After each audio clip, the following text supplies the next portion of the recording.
Hello students. तो आज जो है प्रीवियस ईयर जेईई मेन ओलिक एआईट्रिपल का चैप्टर जीओसी का क्वेश्चन नंबर 11 से डिस्कशन स्टार्ट करेंगे।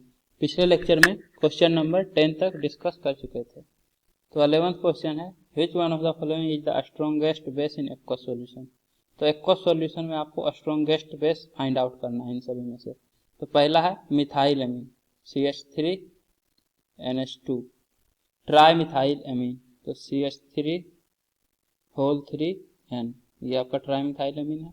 एनिलीन तो बेंजीन से NH2 ग्रुप अटैच कर दीजिए, ये आपका एनिलीन होता है। उसके बाद डाई मिथाइल एमीन तो CH3 होल 2NH, तो ये आपका डाई मिथाइल एनिलीन है। तो सबसे पहले तो देखिए एनिलीन का सबसे कम होगा, क्योंकि नाइट्रोजन का लोन पेयर कंजुगेशन में है तो रेजोनेंस में बिजी है, तो लोन पेयर डोनेट करने का टेंडेंसी कम होगा। तो वीक बेस इन सभी में से एनिलीन है। अब इन तीनों में तो देखिए दो फैक्टर होता है, एक प्लस आई और एक हाइड्रेशन या फिर सॉल्वेशन या हाइड्रोजन बॉन्डिंग बोल सकते हैं। तो प्लस आई के कारण तो 3 डिग्री सबसे ज्यादा, फिर 2 डिग्री, उसके बाद फिर 1 डिग्री होना चाहिए। ये देखिए 3 डिग्री है, ये 2 डिग्री है, ये 1 डिग्री है। लेकिन हाइड्रेशन के कारण 1 डिग्री सबसे ज्यादा, उसके बाद 2 डिग्री, उसके बाद 3 डिग्री।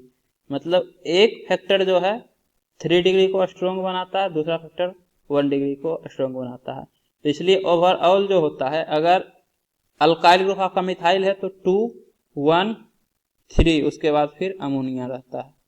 मतलब कि आपका 2 डिग्री सबसे स्ट्रॉन्ग होगा इन तीनों में से। तो ऑप्शन डी करेक्ट है। अगर यहाँ पे मिथाइल के जगह C2H5 इथाइल ग्रुप रहता तो आपका 2 3 1, उसके बाद NH3, मतलब 3 डिग्री ज्यादा हो जाता है 1 डिग्री से। तो ये ध्यान रखिए। इस टाइप का क्वेश्चन 3 से 4 आ चुका है ऑलरेडी, एग्जैक्ट यही सब। एक तो पिछले लेक्चर में बताए थे, मतलब क्वेश्चन नंबर 1 to 10 में एक इस टाइप का क्वेश्चन था, एक यहाँ है, एक और इसी टाइप का क्वेश्चन आगे आप देखिएगा। तो इसका तो आंसर डी होगा। उसके बाद next, arrange the carb anion.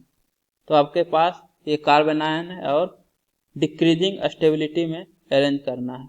तो सबसे पहले देखिए नेगेटिव चार्ज, तो जो इलेक्ट्रॉन को खींचेगा वो नेगेटिव चार्ज को स्टेबलाइज कराएगा, मतलब कार्बन आयन स्टेबल होगा। तो इस केस में 3 मिथाइल ग्रुप है, तो 3 मिथाइल ग्रुप प्लस आई लगाएगा, तो प्लस आई से इलेक्ट्रॉन रिलीज करेगा, तो इलेक्ट्रॉन डेंसिटी और बढ़ जाएगा, तो ये डिक्रीज करेगा स्टेबिलिटी, मतलब अनस्टेबल बनाएगा। CCl3 तो क्लोरीन माइनस आई लगाएगा, तो माइनस आई से इलेक्ट्रॉन खींचेगा तो स्टेबल बनाएगा। CH3 होल 2 ये भी प्लस आई लगाएगा, लेकिन इस केस में 3 मिथाइल ग्रुप प्लस आई लगा रहा है, इस केस में 2 मिथाइल ग्रुप, तो ये 2 डिग्री कार्बन आयन 3 डिग्री से ज्यादा स्टेबल होगा। अनस्टेबल तो ये भी बना रहा है, लेकिन इसके कंपैरिजन में कम अनस्टेबल बना रहा है, तो इससे ज्यादा स्टेबल होगा। उसके बाद PHCH2-, तो बेंजीन के साथ ये कंजुगेशन करेगा इस तरह से। तो जब कंजुगेशन करेगा तो निगेटिव चार्ज इस कार्बन से यहाँ पे आएगा ऑर्थो पोजीशन पे, फिर पारा पे, फिर ऑर्थो पे, तो 4 कार्बन एटम पे इलेक्ट्रॉन कंजुगेशन कर रहा है। तो कंजुगेशन कर रहा है तो रेजोनेंस के कारण स्टेबल हो रहा है, इलेक्ट्रॉन डेंसिटी घट रहा है, यहाँ से यहाँ गया तो इस कारण पे इलेक्ट्रॉन डेंसिटी कमेगा, तो ये भी स्टेबलाइज करेगा बेंजीन रिंग। तो सबसे ज्यादा तो ये CCl3- होगा, क्योंकि 3 क्लोरीन माइनस आई से नेगेटिव चार्ज बहुत कम कर देगा, तो सबसे स्टेबलाइज करेगा। एक ही ऑप्शन में है CCl3- सबसे ज्यादा। उसके बाद फिर ये स्टेबल कर रहा है, उसके बाद फिर 2 डिग्री अनस्टेबल कर रहा है, 3 डिग्री भी अनस्टेबल कर रहा है, लेकिन ये ज्यादा अनस्टेबल कर रहा है क्योंकि 3 CH3 ग्रुप प्लस आई लगा रहा है। तो ऑप्शन बी ही आपका करेक्ट है। ऐसे तो यहीं से पता चल रहा है CCl3- सबसे ज्यादा स्टेबलाइज एक ही ऑप्शन में दे दिया है, तो ऑप्शन बी आपका करेक्ट आंसर। इसके बाद question 13, the correct order of increasing basicity of the given conjugate base. तो R इक्वल टू CH3, मतलब R जो है आपका मिथाइल ग्रुप है, तो पहला CH3CO-, उसके बाद HC ट्रिपल बॉन्ड C-, उसके बाद फिर R-, मतलब CH3- और NH2-। तो आपको पता होना चाहिए कि मोर इलेक्ट्रोनेगेटिव एटम पे नेगेटिव चार्ज ज्यादा स्टेबल होता है। तो यहाँ देखिए ऑक्सीजन पे नेगेटिव चार्ज है, यहाँ नाइट्रोजन पे नेगेटिव चार्ज है, यहाँ कार्बन पे है, फिर यहाँ भी कार्बन पे है। तो ऑक्सीजन पे नेगेटिव चार्ज ज्यादा स्टेबल, तो ज्यादा स्टेबल होगा तो डोनेट करने का टेंडेंसी कम होगा, क्योंकि खुद से ही स्टेबल है।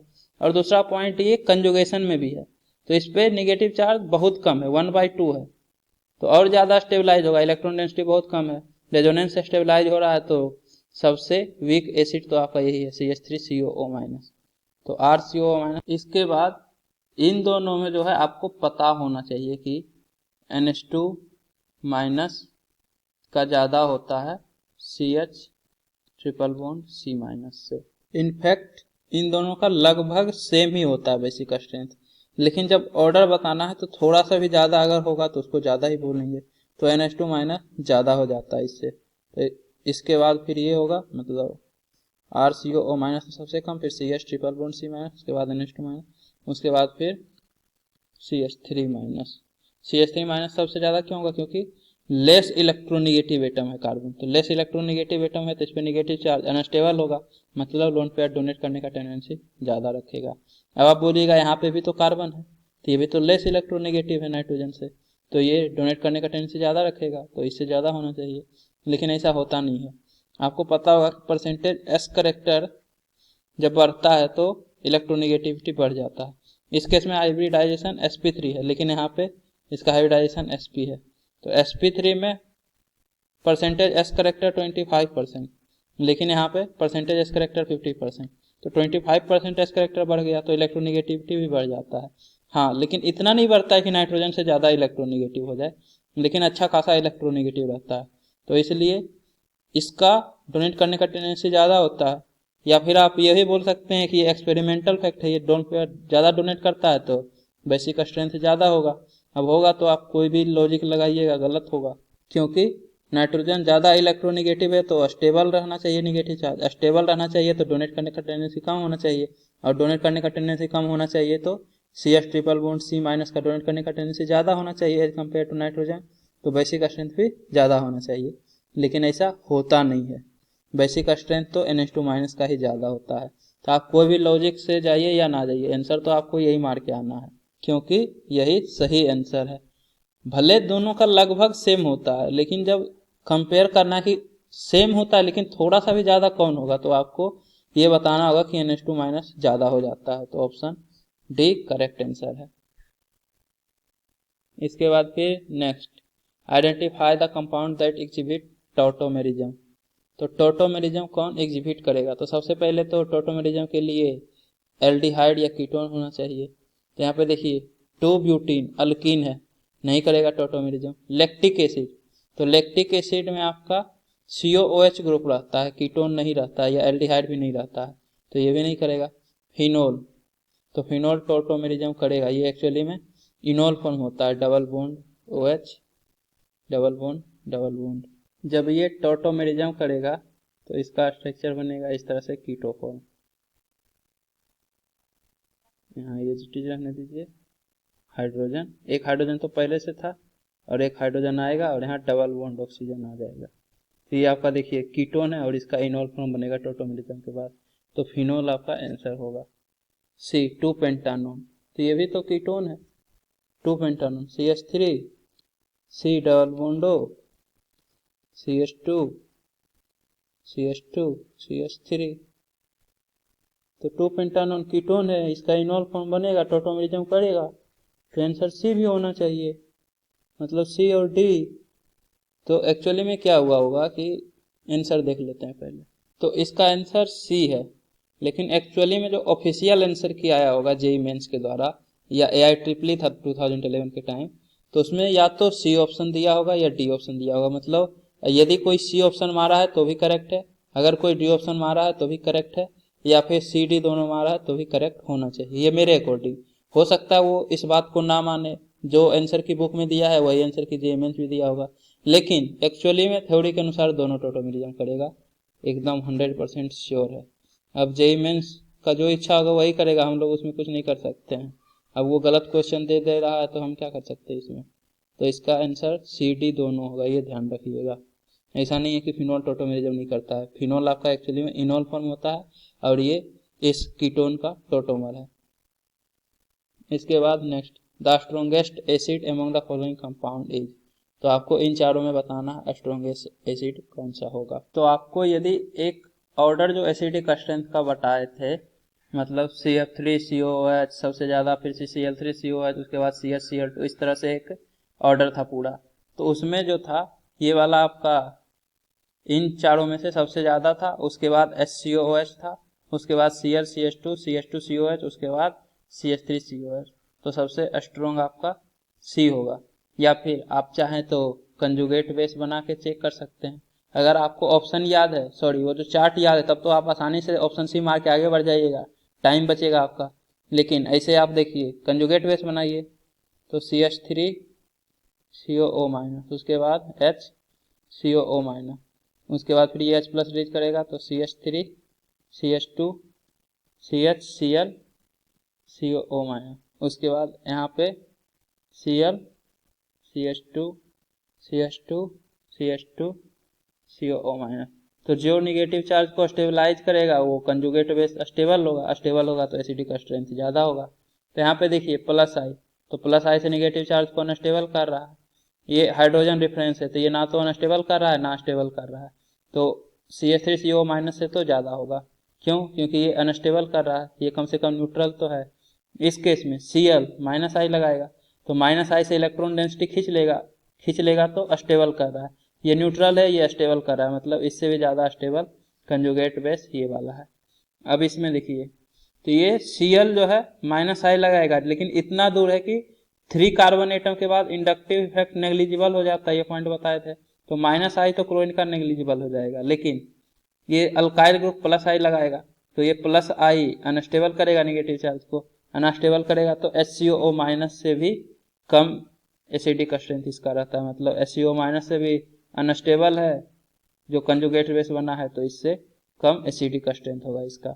मतलब सबसे ज़्यादा ये, फिर ये, फिर ये, फिर ये, तो CH3 CH2 ऑप्शन सी वाला करेक्ट आंसर है।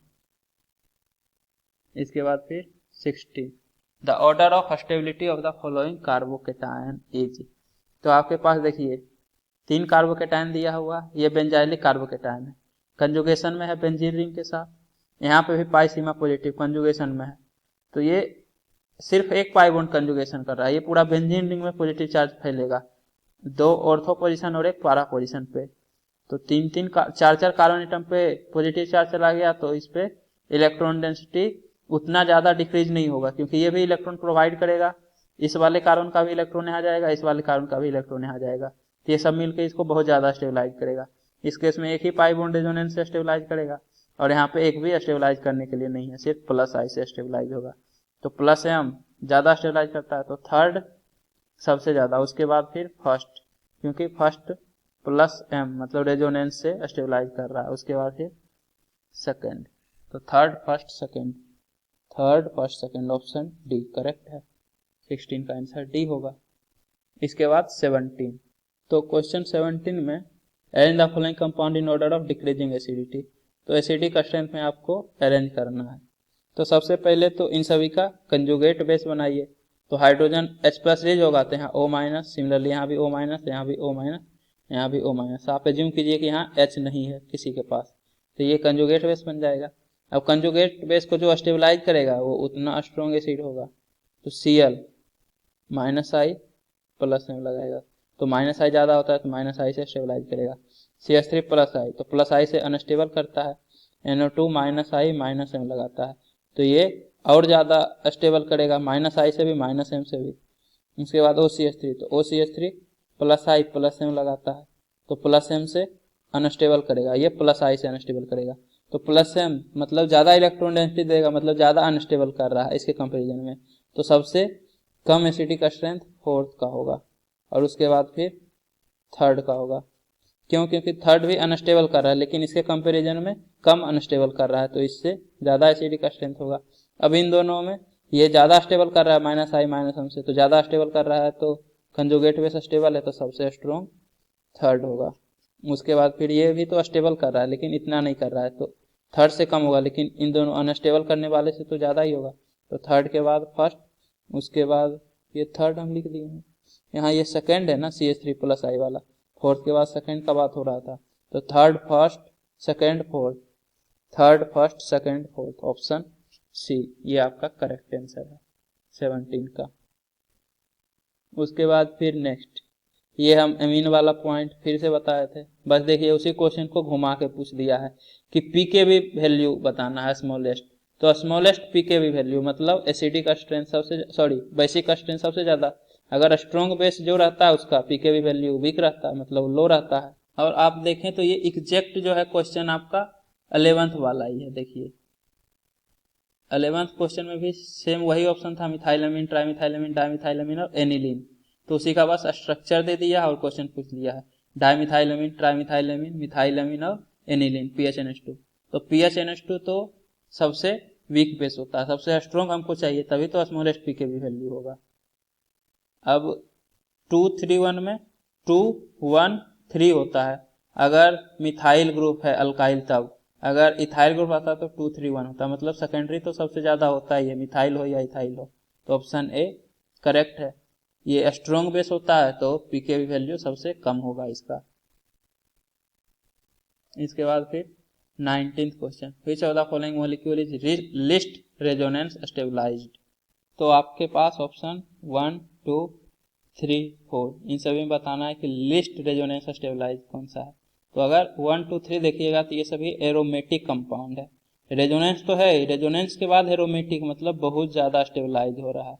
एरोमेटिक का कंडीशन आप चेक कर सकते हैं, तीनों में होता है साइक्लिक एंड प्लेनर, उसके बाद कंप्लीट कंजुगेशन, उसके बाद 2 + 4n + 2 पाई इलेक्ट्रॉन, मतलब 2 पाई इलेक्ट्रॉन या 6 पाई इलेक्ट्रॉन या 10 पाई इलेक्ट्रॉन होना चाहिए। तो इसमें देखिए 2 + 2 + 2 6 पाई इलेक्ट्रॉन है तो एरोमेटिक। बेंजीन तो ऐसे भी एरोमेटिक होता ही है। नेक्स्ट फ्यूरान, तो फ्यूरान भी आपका एरोमेटिक होता है, pi sigma lone pair sigma pi.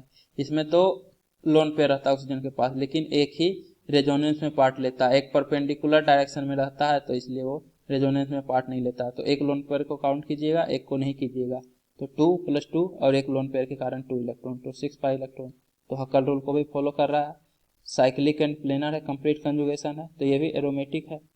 3 ये भी एरोमेटिक है, लेकिन ये आपका नॉन एरोमेटिक है क्योंकि कंप्लीट कंजुगेशन ही नहीं है। पाई सिग्मा फिर सिग्मा आ जाता है, जबकि रिंग में होना चाहिए था यहाँ पाई फिर सिग्मा फिर पाई, इस तरह से कंप्लीट कंजुगेशन। तो कंप्लीट कंजुगेशन नहीं है, मतलब नॉन एरोमेटिक है। नॉन एरोमेटिक है तो लिस्ट रेजोनेंस स्टेबलाइज्ड है। रेजोनेंस तो है, देखिए पाई सिग्मा पाई, ऑक्सीजन के साथ रेजोनेंस है इस पाई बॉन्ड का भी, इस पाई बॉन्ड का भी, लेकिन एरोमेटिक नहीं है। एरोमेटिक कंपाउंड बहुत ज्यादा स्टेबल होता है कंप्लीट कंजुगेशन होने के कारण, मतलब कंप्लीट रिंग में रेजोनेंस है। सिमिलरली यहाँ पिरिडीन में भी, सिमिलरली फ्यूरेन में भी कंप्लीट रेजोनेंस है, तो इसलिए सबसे लिस्ट स्टेबलाइज आपका 4th होगा। ये एरोमेटिक कंपाउंड नहीं है। इसके बाद फिर the increasing order of basicity of the following compound is, तो आपको ABCD में बताना है इंक्रीजिंग ऑर्डर बेसिसिटी का। तो सबसे पहले यहाँ नाइट्रोजन पे लोन पेयर है, नाइट्रोजन पे लोन पेयर, नाइट्रोजन पे लोन पेयर, नाइट्रोजन पे लोन पेयर, और यहाँ पे भी नाइट्रोजन पे लोन पेयर। अब अगर आप B और C ऑप्शन देखिएगा तो C आपका एमिडीन है, RC डबल बॉन्ड NH और NH2, और B जो है वो आपका इमीन है, IMINE। तो एमिडीन और इमीन में एमिडीन ज्यादा बेसिक होता है इमीन से, मतलब C ग्रेटर देन B। क्यों? क्योंकि देखिए नाइट्रोजन जो है ये कंजुगेशन करेगा, तो इस तरह से इस वाले नाइट्रोजन पे इलेक्ट्रॉन डेंसिटी बढ़ाएगा, तो इलेक्ट्रॉन डेंसिटी इसका ज्यादा है तो ये डोनेट करेगा, और ज्यादा इलेक्ट्रॉन डेंसिटी है तो डोनेट करने का भी टेंडेंसी ज्यादा होगा इससे। इस केस में कंजुगेशन में नहीं है तो C ज्यादा होगा B से। अब D और A में, तो देखिए D में CH3 और C2H5, तो ये दोनों प्लस I से इलेक्ट्रॉन डेंसिटी बढ़ाएगा, तो इलेक्ट्रॉन डेंसिटी बढ़ाएगा तो डोनेट करने का भी टेंडेंसी ज्यादा होगा क्योंकि इलेक्ट्रॉन डेंसिटी नाइट्रोजन पे ज्यादा है। इस केस में ये डबल बॉन्ड वाला, तो डबल बॉन्ड -I लगाता है, तो -I के कारण इससे तो इलेक्ट्रॉन डेंसिटी कम ही रहेगा। एक CH2 है तो लगाएगा तो प्लस I है, लेकिन उसके बाद CH2 डबल बॉन्ड CH2, तो ये इससे इलेक्ट्रॉन खींचेगा, तो इससे इस तरफ भी इलेक्ट्रॉन जा रहा है तो इस तरफ कम जाएगा इसके कंपेरिजन में, तो A से ज्यादा होगा D, तो D ज्यादा होगा A से। और यहाँ पे भी देखिए डबल बॉन्ड है, तो यहाँ दूर है डबल बॉन्ड लेकिन यहाँ इसी कार्बन पे है, तो A ज्यादा होगा B से, क्योंकि ये इससे इलेक्ट्रॉन देना चाहेगा नहीं, कम इलेक्ट्रॉन देगा, क्योंकि इलेक्ट्रोनिगेटिविटी जो है sp2 का ज्यादा होता है sp3 से। तो नाइट्रोजन तो ज्यादा इलेक्ट्रोनिगेटिव है, मतलब इलेक्ट्रॉन तो खींचेगा ही इस कार्बन से भी, लेकिन कम खींचेगा एज कम्पेयर टू दिस, क्योंकि परसेंटेज S करेक्टर अगर ज्यादा होता है तो इलेक्ट्रोनिगेटिविटी ज्यादा है। इस केस में परसेंटेज S करेक्टर 33% है, इस केस में 25% है, तो इस कार्बन के कंपेरिजन में ये ज्यादा इलेक्ट्रोनिगेटिव है, मतलब नाइट्रोजन इससे कम इलेक्ट्रॉन खींचेगा एज कम्पेयर टू दिस। इसीलिए तो ये डबल बॉन्ड वाला, इस कार्बन से ज्यादा इलेक्ट्रॉन निगेटिव है तो ज्यादा इलेक्ट्रॉन निगेटिव है तो इस तरफ भी इलेक्ट्रॉन खींचेगा, तो इस तरफ कम खींचने का दो रीजन है, मतलब दोनों से आप समझ सकते हैं। तो इस केस में इलेक्ट्रॉन कम देगा तो इलेक्ट्रॉन डेंसिटी नाइट्रोजन के पास कम है तो लोन पेयर डोनेट करने का भी टेंडेंसी ज्यादा होगा, तो ए ज्यादा है बी से। तो ये 3 तो हो गया, अब बस सी कहाँ पे फिट होगा वो बताना है।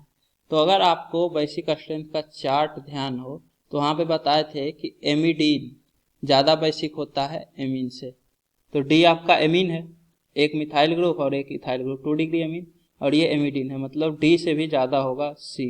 और यदि ध्यान नहीं है तो आप इस तरह से सोचिए कि नाइट्रोजन के पास लोन पेयर बढ़ रहा है प्लस आई से, तो प्लस आई में सिर्फ इलेक्ट्रॉन शिफ्ट होता है, ना कि पूरा का पूरा इलेक्ट्रॉन चला जाएगा। लेकिन ये एमिडीन में नाइट्रोजन कंजुगेशन में तो ये पूरा का पूरा इलेक्ट्रॉन ही दे देता है, ये पहले पाई बॉन्ड यहाँ बनाएगा और ये पाई बॉन्ड का पूरा इलेक्ट्रॉन इस नाइट्रोजन पे शिफ्ट होगा, तो पूरा इलेक्ट्रॉन देने के कारण इलेक्ट्रॉन डेंसिटी बहुत ज्यादा बढ़ेगा एज कम्पेयर टू दिस, तो इसलिए बेसिक स्ट्रेंथ सी का ज्यादा होगा बी से। ऐसे भी आप इस तरह से सोचिए कि मेजोमेरिक इफेक्ट ज्यादा डोमिनेटिंग क्यों होता है इंडक्टिव इफेक्ट से, क्योंकि मेजोमेरिक के केस में कंजुगेशन होता है तो पूरा इलेक्ट्रॉन चला जाता है, जबकि इंडक्टिव में सिर्फ इलेक्ट्रोनिगेटिविटी के कारण शिफ्ट होता है इलेक्ट्रॉन का, इसलिए मेजोमेरिक डोमिनेटिंग होता है क्योंकि बहुत ज्यादा इलेक्ट्रॉन डेंसिटी बढ़ाता है एज कम्पेयर टू इंडक्टिव। तो आपका आंसर होगा सी सबसे ज्यादा, फिर डी, फिर ए, फिर B, C D A B option 3। तो आपका करेक्ट आंसर 3rd है। तो जीओसी का discussion previous year JEE main oblique IIEEE का कंप्लीट हो गया। उम्मीद करता हूँ कि आपको ये वीडियो पसंद आई होगी। यदि आपको ये वीडियो पसंद आई है तो इसे लाइक करें, कमेंट करें और अपने दोस्तों के बीच शेयर करना ना भूलें। Thank you.